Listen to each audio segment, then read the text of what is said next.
le droit chemin, mais c'est pourquoi je suis sans crainte dans le danger. Elle est toujours là pour m'enseigner, me consoler.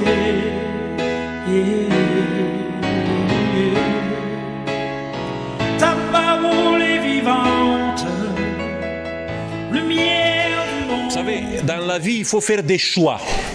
Parfois des petits choix, mais il y a des moments où tu dois faire des grands choix dans ta vie. Et parmi les grands choix que je devais faire à mon âge de 17-18 ans, c'était le choix d'une carrière ou d'une route dans la vie. Est-ce que c'était la bonne route ou la bonne carrière quand tu termines le lycée, quand tu dois te lancer un peu dans une formation pour le reste de ta vie? Et je me posais toujours la question, est-ce que j'accomplis bien la volonté de Dieu? J'avais un ami, dans ma jeunesse, un ami qui était un peu plus grand que moi. Lui, il était aussi à l'âge des grands choix. Il cherchait se marier. Il cherchait la bonne fille. Quelqu'un que Dieu va lui montrer que c'était vraiment sa femme. Et lui, il me parlait de ça. Et j'ai été jaloux. Parce que lui, il me disait, écoute, tu sais, la nuit dernière, j'ai eu un rêve. Et dans le rêve, c'était une fille qu'il courtisait. Et Dieu m'a montré par ce rêve que c'est la bonne fille. Bon, parfois, ça ne réussissait pas. Et quelques mois plus tard, il revenait. Et il disait, tu sais, aujourd'hui, j'ai demandé à Dieu qu'il me montre la voie. Et j'ai lu dans la Bible tel texte. Et ce texte est lié avec cette nouvelle fille qu'il courtisait encore. Donc, il a cherché comme ça la volonté de Dieu, mais à chaque fois, il me disait, voilà, Dieu vient pour confirmer ce que je cherche. Et moi, je cherchais aussi la voix de Dieu. Je peux vous dire qu'à cet âge-là, je priais comme jamais dans ma vie. Et j'ai essayé par la prière de me concentrer, de chercher dans la Bible, dans le texte que je lisais le matin ou le soir. Je cherchais là-bas quelque chose qui me dit, voilà, tu es sur la bonne voie. Et que c'est Dieu qui va te montrer la route et le choix que tu dois prendre dans ta vie. Mais je n'ai pas été très sûr par toutes ces choses-là. Je peux vous dire que toujours j'ai gardé un sort de doute dans mon cœur. Je faisais des choix parce qu'il fallait faire des choix à un moment donné. Il fallait te réveiller le matin. Il fallait qu'à un moment donné tu prends la route dans ta vie. J'ai pris des routes dans ma vie. Mais toujours, il y a eu dans ma tête un doute. Est-ce que c'était vraiment Dieu qui m'a dirigé vers cette route ou non? Parce que je n'ai pas eu des rêves. J'ai cherché dans la Bible, j'ai ouvert parfois la Bible, j'ai essayé de mettre le doigt sur un texte, mais le texte ne disait pratiquement rien. Et j'ai fait beaucoup d'essais comme ça que les autres autour de moi faisaient et ils disaient, voilà, Dieu m'a répondu, Dieu m'a dit. Et j'entends toujours des gens qui autour de moi, ils me disent, Dieu me parle, Dieu me dit. Et parfois je me pose la question, est-ce qu'il y a un problème avec moi? Parce que Dieu ne me parle jamais comme ça. Bon, j'utilise ma raison des fois. Je fais des choix raisonnables. Mais est-ce que dans ces choix que je prends, est-ce que c'est vraiment la volonté de Dieu ou non? C'est pour ça que ce matin, je veux vous interpeller. Est-ce que dans votre vie, est-ce que vous êtes sûr que vous êtes sur la bonne route? Est-ce que vous êtes sûr que les choix que vous prenez dans votre vie, ce sont des choix que Dieu les approuve ou non? Et comment nous pouvons connaître cette volonté de Dieu? Parce que pour un croyant, c'est très important ça. C'est très important d'avoir l'assurance qu'il est vraiment sur le bon chemin. Et comment je peux avoir ce témoignage dans mon cœur? Vous trouvez dans la Bible des gens qui cherchaient aussi, pas forcément la volonté de Dieu, mais la volonté de leur Dieu. Par exemple, Ézéchiel nous raconte que le grand empereur Nebuchadnezzar, quand il a pris la route vers Jérusalem, il s'est trouvé à un moment donné à un carrefour. Il y a une route qui partait vers Jérusalem et une autre route qui allait vers la capitale d'un pays qui s'appelle le pays des Ammonites, avec la capitale Rabat. Et à ce moment, il a utilisé apparemment, après le texte d'Ézéchiel, il a utilisé 3 possibilités de savoir quelle est la route qu'il devait prendre. La première, c'était d'utiliser les flèches. On appelle ça, dans l'art divinatoire, on l'appelle bélomancie. Ça veut dire, peut-être Nebuchadnezzar, il a pris 2 flèches, il a écrit sur les 2 flèches, sur une flèche, il a écrit le nom de Jérusalem, et peut-être sur l'autre, il a écrit le nom de Rabat. Et il a fait appeler un archer, il a mené bien les flèches, et il a dit à l'archer, voilà, tire une flèche, sans regarder qu'est-ce qu'il est écrit sur la flèche, et après, tu tires avec l'arche. Et quelqu'un est allé pour voir qu'est-ce qu'il est écrit sur la flèche qui a été tirée par l'archer. Et c'était Jérusalem. Et apparemment, c'est comme ça que Nebuchadnezzar, il s'est dirigé pour détruire la ville de Jérusalem. Il y a aussi une autre technique que Nebuchadnezzar a utilisée pour être sûr que c'est Dieu lui indiquait vraiment la bonne route, c'était de demander aux dieux de la maison, on les appelle les téraphim. C'était des petits dieux comme ça que vous voyez aujourd'hui à Louvre, si vous allez là-bas. Il y a plein dans le secteur de la Mésopotamie, du Canaan, il y a petits dieux comme ça que chaque personne avait dans sa maison. Rachel, quand elle est partie de son père, vous savez, elle a volé. C'est Dieu de la maison, c'est Dieu protecteur qui protégeait la maison. Et je ne sais pas comment il a fait ça, mais peut-être il a pris 2 dieux, il a dit voilà, ça c'est un Dieu qui va me montrer, ce Dieu va me montrer Rabat, ce Dieu il va me montrer Jérusalem. Et je crois qu'il a fait dans la même manière, il a demandé à quelqu'un, voilà, quel Dieu tu vas choisir. Et il a choisi peut-être le Dieu qui lui indiquait Jérusalem. Et il y a une troisième manière de savoir la volonté de ces dieux, c'était l'hépatoscopie. Ça veut dire essayer de voir le futur dans le foie d'un animal. Peut-être il a sacrifié un agneau ou un veau. Et là, il a demandé à quelqu'un qui connaissait très bien la carte du foie pour lui dire, voilà, quelle est la route qu'il devait prendre. Il y a plein, parmi les découvertes archéologiques, vous pouvez aller à Louvre, il y a même une vitrine avec toutes sortes de cartes du foie des animaux où sont indiquées, chaque partie du foie indiquait quand même une information sur telle ou telle chose. Donc il y a des gens qui étaient spécialisés dans ce type d'art divinatoire, la hépatoscopie. Il y a d'autres aussi qui étaient utilisés dans l'Orient, aussi dans le monde antique. Vous connaissez l'horoscope, qu'on l'utilise même aujourd'hui. Il y a le vol des oiseaux. Il y a aussi cette pratique qui est encore utilisée aujourd'hui, qui s'appelle la chiromancie. Ça veut dire l'art de voir le futur dans la main de quelqu'un. Il y a aussi dans la Bible la nécromancie.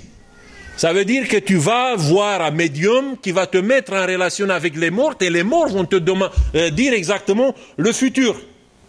Et il y a le tirage au sort qui se faisait par exemple dans la Rome antique, ça se faisait avec des dés. On jetait les dés et comme ça on tirait au sort dans certaines situations quel est le meilleur choix que nous devons prendre. On dit que la divination c'est fini avec l'Antiquité, avec le Moyen-Âge, parce que nous sommes aujourd'hui dans l'âge de la raison. Dans l'âge où, dans l'époque moderne, les gens n'ont pas besoin de ça. Mais c'est pas comme ça. Regardez les horoscopes aujourd'hui. Un tiers des gens qui sont dans l'Occident cherchent d'avoir des informations pour leur vie à travers l'horoscope. C'est quelque chose qui est très, très recherché. Il y a même des astrologues qui font des fortunes parce qu'ils peuvent vous dire comment les astres influencent votre vie aujourd'hui ou demain ou pour le reste de votre existence. Je ne sais pas si vous savez, mais ça c'est avéré. Ce que je vous dis, ce ne sont pas des informations qui circulent comme ça sans avoir une couverture. Mais vous devez savoir que dans l'histoire, on a quelqu'un comme Adolf Hitler qui a voulu envahir la Russie en 1945, le 15 mai. C'était la date que l'armée allemande lui a suggéré pour envahir la Russie. Parce que les militaires allemands, ils savaient qu'ils vont se confronter avec l'hiver russe. Et ils ont dit, pour avoir le temps nécessaire de conquérir la capitale, Moscou, il faut partir le 15 mai. Mais l'astrologue de Hitler lui a dit non, non, les astres ne sont pas bien alignés pour ça. Il faut partir le 22 juin. Et vous connaissez l'histoire. Le 22 juin, Hitler il a donné l'ordre d'envahir la Russie. Avec les conséquences que vous savez très bien. À un moment donné, l'armée allemande n'est pas arrivée au bout parce que l'hiver est tombé à cette année de 1941 trop tôt. Et comme ça, l'entreprise qu'il a voulu être extraordinaire s'est terminée avec un fiasco. Ronald Reagan, le très croyant, très chrétien, peut-être le plus chrétien des présidents des États-Unis, au moment où il est arrivé à la Maison-Blanche, sa femme Nancy Reagan a appelé son ami qui s'appelle Joanne Quigley, pour lui demander d'être la conseillère spéciale de Reagan. Joanne Quigley était une astrologue. Et tous les 8 ans que Reagan a été à la Maison-Blanche, il avait à ses côtés une conseillère astrologue qui lui disait, qui lui conseillait par rapport au choix, par rapport aux lois qu'il devait signer. Dans quelle période c'était la meilleure période pour ça. Et quand même, c'était un très bon chrétien.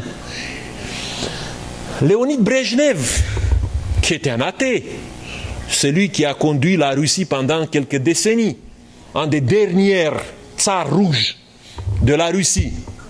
À côté de lui, pas seulement pour lui, mais pour tout le comité central, c'était une astrologue qui s'appelle Juna, qui était aussi une guérisseuse dans le même temps, qui avait des pouvoirs parapsychologiques, des pouvoirs énergisants.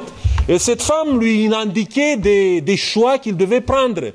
Même après la mort de Brejnev, elle a continué d'influencer les grands dirigeants de l'Union soviétique. Et quand même, ce sont des athées. Des gens qui disaient, qui témoignaient que Dieu n'existe pas. Mais ils cherchaient le surnaturel à travers tous ces gens-là. Et même notre président, François Mitterrand, on sait ça parce qu'en 2001, il y a une dame qui s'appelle Elisabeth Tessier qui a publié un livre et aussi a mis à la disposition de la presse toutes les conversations enregistrées avec François Mitterrand où Elisabeth Tessier conseillait François Mitterrand par rapport à ce que les astres lui disaient. Qu'est-ce qu'il devait faire dans telle ou dans telle circonstance. Peut-être le futur va nous réserver encore des choses. On ne sait pas maintenant quel président qui consulte, mais je peux vous assurer qu'il y a une tentation extraordinaire parmi les hommes qui sont au pouvoir, les gens qui sont au pouvoir, de chercher les conseils de tous ces gens qui disent avoir une liaison avec le surnaturel. On est encore là, dans la divination. On cherche encore des solutions, on cherche encore des réponses. Quelle est la volonté de Dieu pour nous?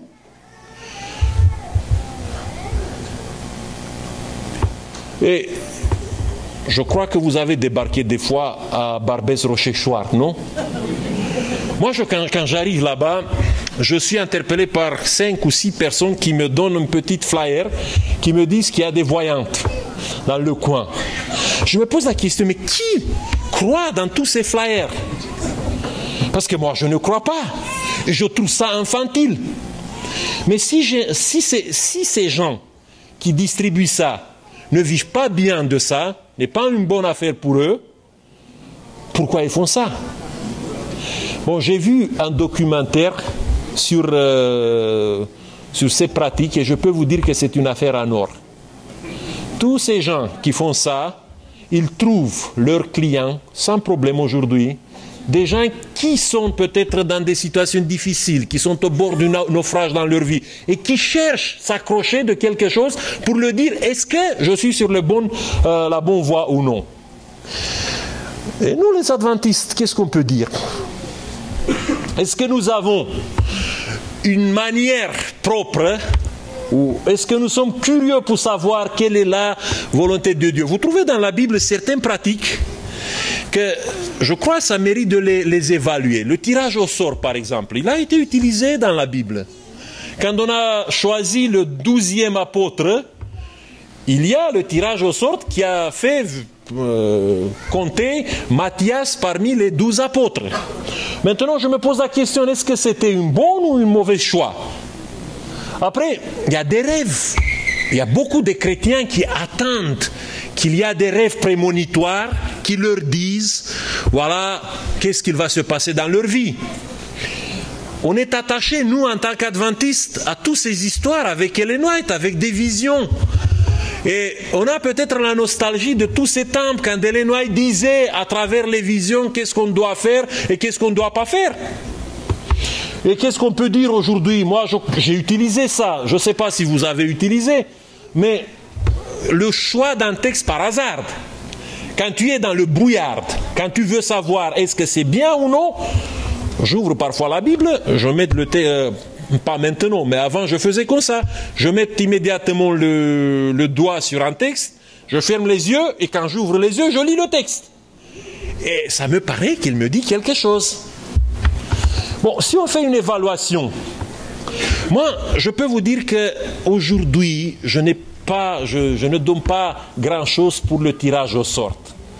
C'est vrai, Matthias était peut-être un bon homme, un excellent homme, peut-être un excellent chrétien. Mais quand je lis l'histoire des Actes des Apôtres, pour moi, l'évidence, c'est que Dieu a choisi le 12e apôtre à travers l'apôtre Paul. C'était lui, normalement, qui devait prendre cette place. Bon, c'est discutable, je crois, parce que je ne peux pas m'appuyer sur un texte ou quelque chose comme ça, mais moi, je ressens comme ça. Le tirage au sort n'a jamais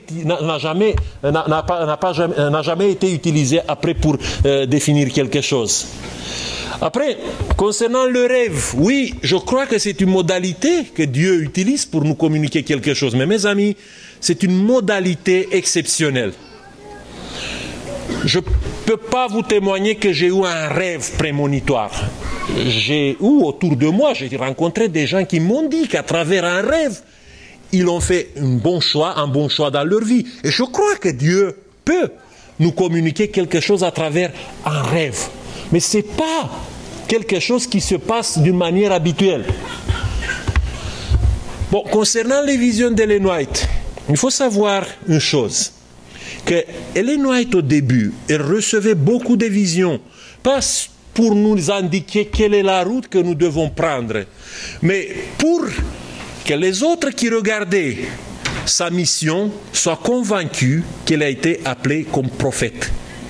Les visions ont été données, pas pour nous montrer quels sont les choix que nous avons à faire en tant qu'adventistes, mais pour nous confirmer le don prophétique de cette personne. Plus tard, quand dans l'église adventiste il y avait une unanimité dans ce sens-là, vous ne trouvez pas si souvent des visions dans la vie ou dans l'activité d'Ellen White. Et concernant le texte, moi je crois que Dieu et le hasard ne s'entendent pas très bien. Le premier principe, je crois, pour chercher la volonté de Dieu, ça vient des paroles de Jésus-Christ. Vous connaissez la parabole de l'homme riche et du pauvre Lazare. À la fin, Jésus a une conclusion. Quand l'homme riche demande à Lazare, écoute, envoie quelqu'un de là pour avertir ma famille, vous connaissez la réponse? Ils ont Moïse et les prophètes et il faut les écouter. À ce moment-là, la parole de Dieu s'appelait comme ça, Moïse et les prophètes. Ça veut dire les 5 premiers livres de la Bible, le Pentateuque, plus les livres des prophètes. C'était ça, la révélation et la Bible à ce moment-là. Pour nous, il y a encore le Nouveau Testament qui s'ajoute. Et si quelqu'un veut savoir quel est le cadre où Dieu nous dévoile sa volonté, pour moi, c'est la Bible. C'est le cadre général. Tu ne peux pas demander à Dieu, donne-moi un signe ou montre-moi la route, si tu ne lis pas ce livre. Si tu n'es pas quelqu'un passionné de ces livres. Si tu n'ouvres ce livre que le samedi, ou peut-être le vendredi soir, pour préparer ta leçon pour le matin à l'école du sabbat. Quelqu'un qui ne lit pas la Bible et cherche des rêves, cherche je ne sais pas quel signe extraordinaire de la part de Dieu, il va se tromper par rapport à la volonté de Dieu. Parce que la volonté de Dieu pour notre vie, pour le cadre de notre vie, pour savoir ce qui est bien, ce qui est mal dans notre vie, ça reste la parole de Dieu. Ce sont les paroles de Jésus. Mais il y a un autre élément, un autre principe. Et pour ça, j'attire attention sur un piège que peut-être nous tombons des fois. Vous savez, on évalue parfois, on est tenté d'évaluer nos choix, si ces choix sont bons ou non, par le succès ou l'insuccès de ce que nous faisons. Par exemple, si dans notre vie, il y a du succès, on réussit, on est heureux, on dit voilà, ça c'est la volonté de Dieu pour nous. Mais si ça se passe mal, si le choix que tu as fait dans la vie, il y a un choix difficile avec des souffrances dans la vie, on tombe dans la dépression en disant voilà, j'ai manqué la volonté de Dieu. Et j'ai rencontré ça. Pendant longtemps, j'ai été pasteur dans des églises composées par des immigrantes. Et ces gens-là étaient tourmentés. Chez les Roumains, je peux vous dire, c'était des gens tourmentés par cette question. Est-ce que c'était le bon choix pour moi de venir en France ou non? Parce que la plupart d'entre eux, ils se confrontaient avec des situations qu'ils n'ont jamais imaginées. Ils sont venus en France en disant que rapidement, ils vont avoir les poches pleines d'argent pour faire leur projet en Roumanie. Et au bout de 6 mois, ils se retrouvaient avec des dettes, avec de l'impossibilité, effectivement, de faire leur rêve, mais il était piégé par toutes sortes de problèmes qu'ils rencontraient ici. Et ces gens-là plongeaient dans une dépression en disant « Est-ce que Dieu m'a montré bien la voie ?» Parce que quand je suis parti, j'ai prié, j'ai demandé que le consulat, il me donne la visa. Et quand la visa est venue, j'ai vu dans tout ça la volonté de Dieu. Et maintenant, je suis en France piégé par une situation que je n'ai jamais rêvée. Où il y a des gens qui sont dans des mariages compliqués, comme mon ami. Mon ami s'est marié avec une femme qu'il a cru que Dieu lui a montré dans le rêve. Et maintenant, il est séparé. Il se pose la question, est-ce que c'était la volonté de Dieu? Est-ce que Dieu m'a montré bien la route? Des carrières professionnelles mitigées. Tu pries à la fin du lycée de prendre une route dans ta vie, tu prends la route, et vers 30 ans, tu es totalement lessivé. Parce que tu vois que tu fais quelque chose que tu n'aimes pas du tout. Et voilà, quand tu te trouves dans des situations comme ça, tu dis, voilà, si il y a le succès dans ma vie, c'est la volonté de Dieu. S'il n'y a pas le succès, ça veut dire que j'ai manqué à la volonté de Dieu. C'est correct, non? Mais faites attention. Je vais vous donner un exemple dans la Bible. Le cas d'Abraham. Quand vous le rencontrez dans la Bible, il vit dans une ville qui s'appelle Ur. C'est une ville moderne, avec toutes les utilités, avec le commerce florissant, avec un niveau de vie raffiné. Et à un moment donné, Dieu lui dit, voilà, il faut que tu partes, et que tu partes à Charan, avec le gros de ta famille. Il n'est pas parti seul, il est parti avec toute sa famille. Et il est parti à Charan. Et Charan n'était pas mal.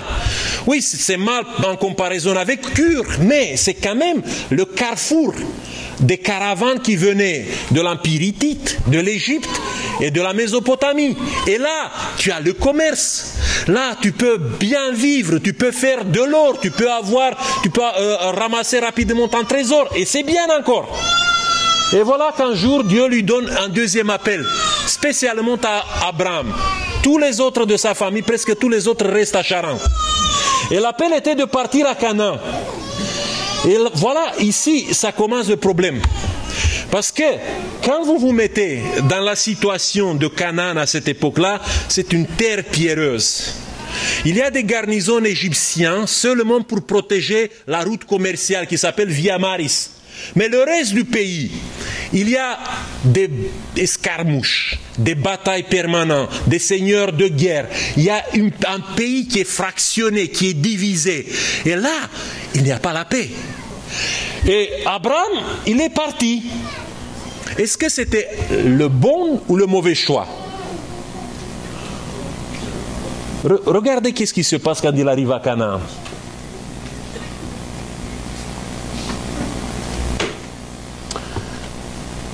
Première chose, premier événement, c'est la famine, non? Tu arrives de Charan, tu débarques à Canaan et oups, tu as la famine. Tu dois partir en Égypte pour te sauver. Et en Égypte, tu te trouves dans la situation de perdre ta femme. Après, tu reviens. Et quand tu reviens, tu dois te séparer de ton neveu, l'autre. Parce qu'il n'y a pas assez du pâturage pour les deux. Après, il y a la destruction de Sodome et Gomorrhe qui plonge le pays dans le chaos. Il y a encore des gros problèmes à Guérar avec le roi Abimelech. Et je me pose la question à la fin.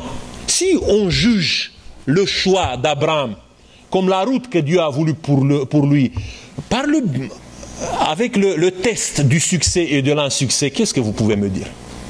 Est-ce que c'est ça le pays où coule le lait et le miel? Écoutez, pour moi, juger une vie après le succès et l'insuccès apparent, ce n'est pas la bonne chose pour établir quelle est la volonté de Dieu. Il y a un texte qui nous dit que notre vie, effectivement, notre destin n'est pas entre nos mains. Nous faisons des choix, mais le destin général de notre vie se trouve entre les mains de Dieu. Et ce que Dieu nous demande comme un deuxième élément pour entrer dans sa volonté, c'est que malgré les situations où nous sommes, nous devons avoir toujours l'obéissance et la soumission à sa volonté.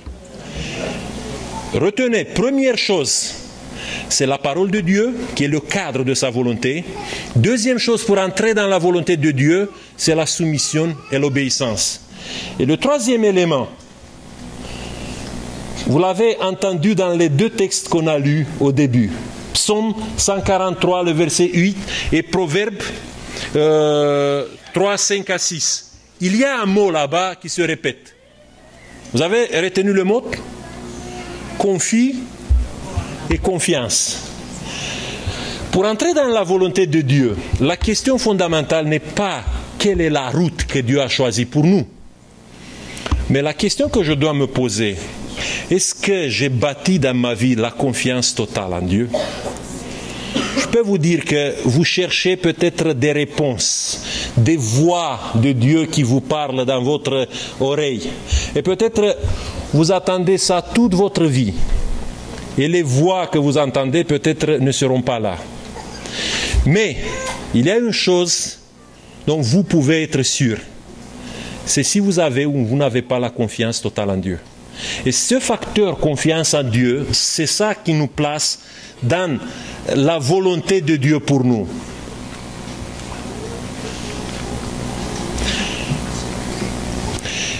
Je vous donne quelques exemples. Quand vous avez la confiance en Dieu, même s'il y a des choix que nous faisons dans notre vie qui n'ont pas été touchés par la maturité ou par une bonne réflexion, quelqu'un qui garde toujours cette confiance en Dieu, vous savez qu'est-ce qui se passe avec sa vie? Dieu peut changer le mal en bien. Vous connaissez le cas de Joseph. Joseph, c'était quelqu'un qui parlait, qui disait à ses frères toutes sortes de choses. Je crois qu'il a fait des mauvais choix. Quand il racontait tous ses rêves qui étaient évidents pour tout le monde, quand il disait toutes ces choses-là à ses frères, il fallait avoir un minimum de sagesse, non? Parce que c'était clair. Même son père lui a dit, écoute mon fils, il faut que tu arrêtes avec toutes ces histoires. Parce que pour nous, c'est très évident. Comment tu peux rêver que tu seras un jour notre chef? C'est impossible ça. Et il a fait des choses immatures dans sa vie. Et ça l'a coûté. Mais est-ce qu'il a perdu la confiance totale en Dieu? Jamais. Et cette confiance en Dieu totale qu'il a eue a changé sa vie. Lui a donné la possibilité d'entrer dans un projet que Dieu avait pour lui, que Dieu a préparé pour lui. Et voilà, la première chose que vous devez retenir, c'est que si nous avons dans notre vie ce facteur confiance totale, le mal peut se transformer en bien. Il y a un deuxième élément. Vous savez, on a l'impression qu'une seule décision peut changer notre vie. C'est faux. Vous pouvez vous pouvez prendre des décisions dans votre vie qui ne changent pas forcément votre vie. Même si les décisions sont des mauvaises décisions. Il y a des gens qui vivent toujours avec l'impression que s'ils ont fait cette décision, ont pris cette décision à un tel moment de leur vie, c'est à cause de ça que tous les malheurs sont venus dans leur vie. C'est pas vrai. Je vous donne un exemple. Vous connaissez le cas de David. À un moment donné, pour sauver sa peau, il s'est présenté devant un roi des Philistins en faisant le fou. Non, en imitant le fou. C'était une mauvaise décision. Est-ce que ça a changé quelque chose? Il a commis l'adultère. Oui, c'est très mauvais. Ça pouvait dérailler dans sa vie. Il a compté le peuple. Et il a fait venir la peste dans le peuple d'Israël. Mais cet homme, malgré toutes ses imperfections, il y avait dans sa vie ce facteur confiance totale. Et ça n'a changé, ça n'a pas empêché Dieu de réaliser son projet et son destin avec lui. Parce qu'il est nommé dans la Bible, c'est lui qui a été le roi après, le roi qui respectait le plus ce que Dieu voulait de la part d'un roi. Vous voyez, on peut avoir dans notre vie, je ne vous encourage pas de prendre des décisions mauvaises, parce que ça va créer de la souffrance. Mais même si un jour on se fait piéger par une mauvaise décision, la confiance totale peut changer totalement les données de la situation. Dieu peut toujours suivre ou poursuivre le projet qu'il a pour nous, malgré ces décisions que nous prenons dans notre vie, parce que nous avons dans notre vie ce facteur de la confiance totale. Et un troisième exemple que je vous donne, c'est l'exemple de Daniel. Vous savez, nous croyons que Dieu a un plan A, peut-être un plan B maximum pour nous. Mais je peux vous dire pour notre bonheur, si la confiance totale est là, il y a plusieurs plans. Voilà, le plan A pour Daniel, peut-être quand il est né, quand il était jeune, il se disait, voilà, je fais partie de la famille royale, je vais avoir des autres dignités dans le pays. Donc, c'était quelqu'un qui devait avoir un destin spécifique.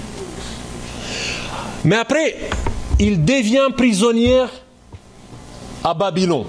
Et il n'est pas seulement prisonnier, il a été mutilé. Moi, je crois qu'il a été mutilé pour servir dans la maison de Nebuchadnezzar. Il est devenu eunuque dans la maison de Nebuchadnezzar. Et le projet de devenir un autre dignitaire en Israël, c'est terminé. Mais quand même, il arrive à être un des hommes les plus puissants de l'Empire babylonien. Dieu a poursuivi toujours avec un plan B. Et quand les Perses sont venus pour conquérir Babylone, vous savez qu'est-ce qui s'est passé à ce moment-là? Ils ont tué toute la famille royale avec tous les autres dignitaires, sauf un. C'est Daniel. Et pour Daniel, il y a toujours un plan C. Et Daniel revient dans les affaires de l'État, il redevient un grand de l'Empire médo-perse. Et ça me montre que si dans ma vie, il y a ce facteur, il y a cette assurance que je peux avoir de faire confiance totale à Dieu, il y a toujours un plan A, il y a toujours un plan B, il y a toujours un plan C, et si vous voulez, il y a toujours un plan D, E, pour notre bonheur. Dieu n'a jamais terminé les projets de bonheur qu'il a pour nous. Il n'y a pas un seul projet pour notre bonheur, il y a plusieurs projets qu'il peut nous délivrer dans notre vie. Et c'est ce facteur confiance totale qui nous donne effectivement l'assurance que nous nous plaçons dans la volonté de Dieu. Il y a la parole de Dieu comme un cadre général de connaître sa volonté. Il y a la demande d'avoir cette soumission et cette humilité de dire que notre vie est entre les mains de notre Seigneur. Mais ce qui nous donne effectivement l'assurance de la réussite dans la vie, c'est la confiance totale. Vous savez, aujourd'hui, je ne me pose pas la question si mes choix sont des choix qui reflètent la volonté de Dieu ou non. Parce que le plus important pour moi, c'est de me trouver dans cette confiance totale.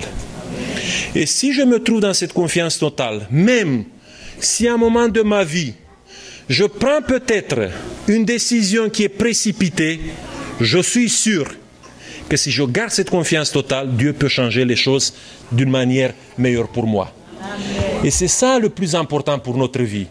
N'essayez pas de chercher d'entendre des voix dans vos oreilles. Ne cherchez pas d'avoir des rêves. Ça peut être possible que Dieu vous parle de cette manière. Et c'est gloire à Dieu, mais ça ne dit pas que vous êtes supérieur aux autres. Pas du tout. Vous êtes dans le projet de Dieu, tous comme tous les autres. Mais ce qui est le plus important, c'est d'arriver à ça. Parce que ça nous sécurise la vie. Ça nous donne toujours le goût et le sentiment que notre vie, notre destin et notre route pour l'éternité se trouve entre les mains de Dieu. Que Dieu nous bénisse et que Dieu nous donne cette grâce de prendre cette route dans la vie avec ce facteur de la confiance totale. Amen. Amen.